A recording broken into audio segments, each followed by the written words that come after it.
Join me today in making sourdough bagels. I'm going to start with some water followed by some sourdough starter. I use about 2/3 cup. It's looking really thick and stringy because I just pulled it right straight out of my refrigerator. The full ingredient list can also be found in the description. Next, we're going to add in 2 tablespoons of sugar. Then we're going to go ahead and stir that up real good. If anyone has any other ideas of tutorials you want to see too, please just leave a comment and I'd be happy to accommodate.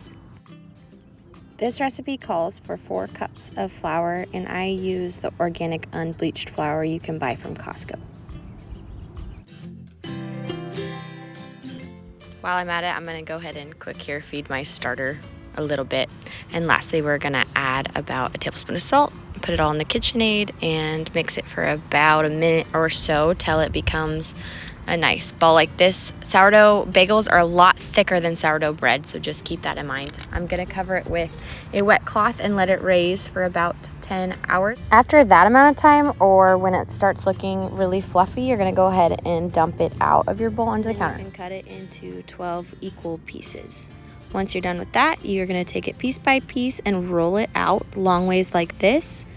And then I fold the ends together and roll that, give it a good roll over as well.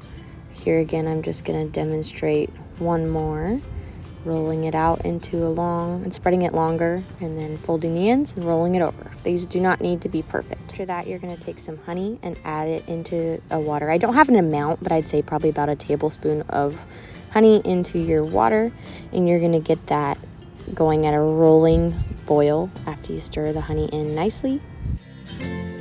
Here's all my bagels on a lined baking sheet ready to go into the boiling water. They go into the boiling water, and on each side they go about 30 seconds. The bagel should float up to the top, as you can see here. They should be buoyant, or your dough is probably not good or hasn't raised long enough. Now time for the fun part, flavoring them. I like to use this everything seasoning that I get from Costco. So I did some of those in the everything seasoning, and then I did a good section of them with cheese, and then I left the remainder plain. That way my kids all have something they like. They all go into a preheated oven at 425 for about 20 minutes, and here's how they all turned out fresh out of the oven.